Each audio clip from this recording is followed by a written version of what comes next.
짧은 말씀으로 은혜를 나누는 시간, 은혜의 단비. 매주 수요일은 세기로 부천교회 최선 목사님의 말씀과 함께합니다.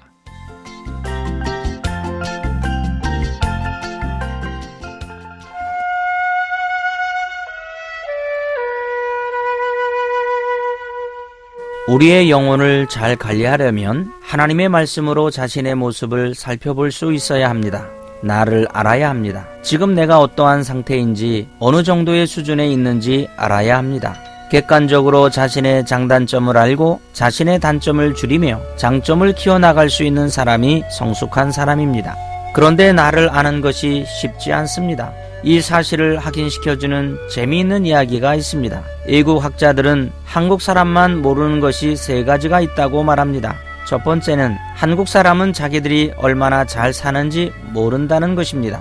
그것은 외국에 나가보면 알 수 있습니다. 일본은 우리나라보다 잘 살지만 먹고 사는 것은 우리나라가 더 낫습니다. 두 번째는 한국 사람은 자기들이 얼마나 위험한 곳에 사는지 모른다는 것입니다. 지난번 북한이 핵 위협을 했을 때 전 세계 언론사에서 전쟁이 날 줄 알고 종군 기자들을 보냈지만 우리나라 사람들이 너무나도 태평해서 깜짝 놀랐다고 합니다.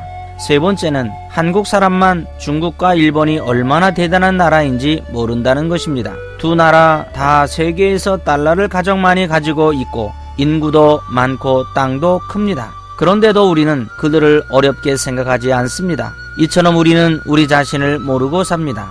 객관적으로 자신을 보는 일은 결코 쉽지 않습니다. 우리는 자신을 잘 아는 것 같아도 실상 모르는 것이 너무 많습니다. 그렇기 때문에 너 자신을 알라라는 말은 예나 지금이나 명언입니다. 그러면 우리는 무엇으로 우리의 영혼을 살펴볼 수 있을까요? 야고보서 1장 23절을 보면 너희는 말씀을 듣고 행하지 아니하면 그는 거울로 자신의 생긴 얼굴을 보는 사람과 같아서라고 말씀하고 있습니다. 말씀을 듣는 것을 거울로 자기의 얼굴을 보는 것으로 비유하고 있습니다. 하나님의 말씀이 곧 우리 영혼의 거울이라는 것입니다. 우리는 거울이 없으면 얼굴을 보지 못합니다. 뒷모습도 보지 못합니다. 그래서 우리는 자주 거울 앞에 서는 것입니다. 거울을 통해 옷맷이나 흐트러진 모습을 바로잡습니다. 그러면 외모를 살펴보는 것만큼 우리는 우리 자신의 영혼을 살펴보고 있습니까? 우리가 수시로 외모를 살펴보듯이 우리 영혼도 그렇게 살펴보아야 합니다. 항상 기뻐하라는 말씀 앞에서 내 삶에 기쁨이 있는지 돌아보아야 합니다. 쉬지 말고 기도하라는 말씀 앞에서 내 삶에 기도가 있는지 돌아보아야 합니다. 범사에 감사하라는 말씀 앞에서 내 삶에 감사가 있는지 돌아보아야 합니다. 자신의 상태가 어떠한지 파악되지 않고서 관리는 불가능합니다.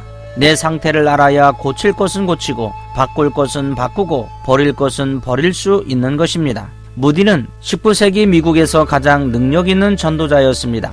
무디가 미국의 한 도시에서 전도대회를 열고 있었을 때의 일입니다. 하루는 모 신문사의 한 기자가 무디에게 찾아와 인터뷰를 요청했습니다. 그러나 무디는 전도대회로 너무나 바쁜 나머지 그 인터뷰를 거절할 수밖에 없었습니다. 그랬더니 그 다음날 신문 기사마다 교만한 전도자 무디라는 혹평의 글들이 실렸습니다. 무디의 동료들은 하나같이 이런 거짓된 기사를 싣다니 말도 안 되라며 분노했습니다. 그런데 정작 화를 내야 할 무디는 그렇지 않다는 듯이 미소 짓고 있었습니다.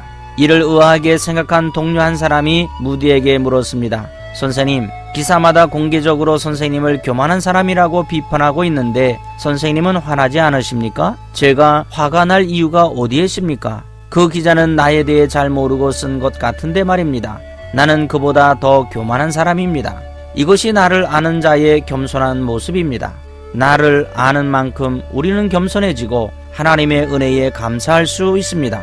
내가 죄인인 것을 깨달았을 때 예수님의 십자가 보혈의 은혜에 감사하게 되고 앞으로 나아가게 되며 내가 부족한 것을 깨달았을 때 하나님을 의지하게 되고 내가 미련한 것을 깨달았을 때 주님의 지혜를 구하게 되는 것입니다. 그리고 매사에 원망하고 불평하던 광야 이스라엘 백성들이 바로 나의 모습인 것을 깨달았을 때 그들을 반면교사로 삼을 수 있게 되는 것입니다.